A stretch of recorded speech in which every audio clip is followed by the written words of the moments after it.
If you feel constantly under pressure to do everything perfectly, make other people happy, and color within the lines, you are responsible for your own suffering. The unfortunate side effect of a career in engineering is that I spend the majority of my week chronically overthinking the most minute details on projects in the name of safety. I was probably already a perfectionist before I started work, but then this detail-oriented mentality bleeds into other aspects of my life, and it is just a general source of stress for me.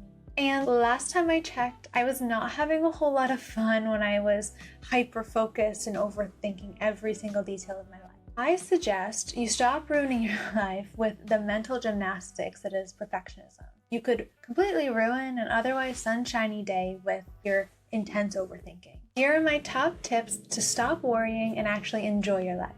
Hi everyone, and welcome back to my channel. If you're new here, my name is Emily, and for my day job, I work as a civil engineer. After hours, I like to bring you my favorite personal development advice to help you grow into the woman of your dreams. So tuck in, get some tea, and let's get started. My first tip is to change your perspective.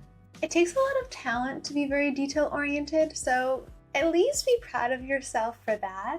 If you're a type A perfectionist, it takes a lot of effort. Definitely something to be proud of that you're a hard worker in this regard. My career has definitely encouraged my OCD tendencies. Even so, one of the biggest lessons that I've learned from my work is that this idea of perfection is actually a fantasy.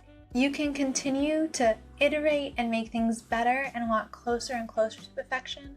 There comes a point when a design or something in your life is good enough, and putting in a lot of extra effort to make it a little bit better is not really worth the time that you're going to spend. You want to spend a lot of time and effort getting to that point of good enough for something to work and for it to work well, but you don't want to be wasting your time investing more energy in something to improve it to the point where no one else would notice. A lot of your perfectionism is focused on improving things that really other people aren't going to take note of and that don't make a big effect on the main thing itself. So don't waste your extra time going from an 80% perfect solution to a 100% perfect solution. That extra 20% that you've spent a ton of time on is not really worth it. Once you get to that point where something is good enough and it's like 80% perfect, any extra work that you do kind of acts like sprinkles on top of the cake. They look cute, they're sparkly, they're nice, but they're really not adding much to the content of the actual dessert. Odds are that your time could be spent much better making a whole nother cake or solving another problem than it would be to over decorating the original cake you made. So get to good enough, fix the problem that you're trying to solve, and get on to solving bigger and better things. Don't waste your life putting extra glitter on sprinkles on something that's already pretty nice. Okay, so my next tip is to forget about the fantasy. I think every perfectionist has this idealized version of themselves that lives in their head. Someone who has no flaws, someone who's living their best life. It's so helpful to have this alter ego of yourself that is all that you think you can be, because it helps you to stay motivated to work towards bigger goals. But you can very, very easily get caught up in this idea of your future self, especially when she seems so far away. It can feel like you're never gonna quite be enough, and that is really demoralizing. In your day-to-day, I want you to just focus on what you can do in this very moment. It is your job to choose the right action to help you walk towards your future self. As you grow and evolve, this idea of your perfect person evolves and grows with you. So there will be no one point where you're completely her, but she's a tool, a fantasy in your mind to help you improve yourself over time. If you want to enjoy the now and you want to make the best decisions for yourself, you have to surrender to the current moment, let her go, and trust that you'll get closer to her with time. And because it's an ever-evolving thing, and it's not a game you can win, it's a type of infinite game that continues to grow and evolve as you do.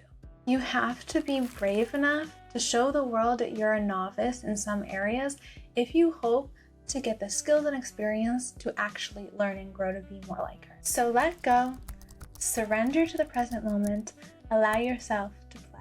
Okay, my next tip is to focus on your feelings. I don't think I've ever been really enjoying my life when I'm chronically overthinking every little minute detail. It is so stressful. It is exhausting. It takes an immense amount of mental bandwidth to be able to think like this. When you're chronically overthinking, trying to be perfect all the time, you can't enjoy your life, but you also can't find the things that naturally resonate with you. So for me to find activities that are truly aligned, I have to be kind of relaxed, because if I'm not present and I'm not just letting life unfold around me, I miss really important opportunities. Stop being in your head so much, drop into your body, relax, and just be.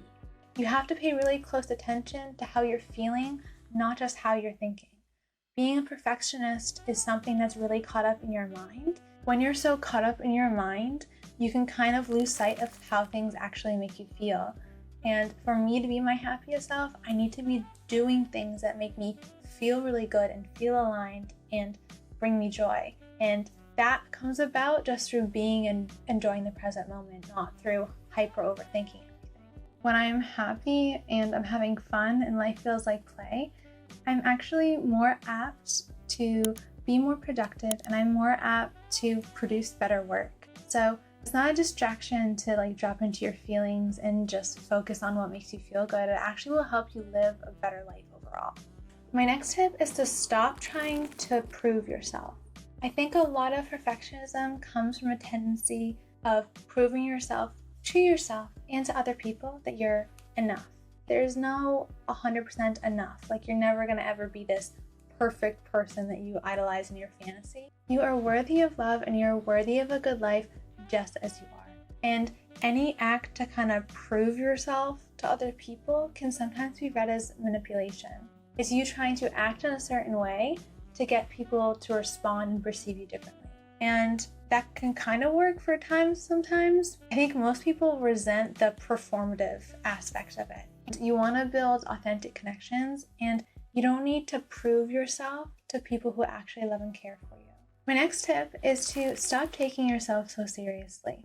No one noticed the insecurities that you think are so important. I can think of so many times when my most beautiful friends pointed out something to me, like, oh, I have like a pimple here, or I have a scar here. I didn't notice. I only noticed once they pointed it out. Everyone is so wrapped up in their own mental game, in this own narrative they're telling themselves, living their own life.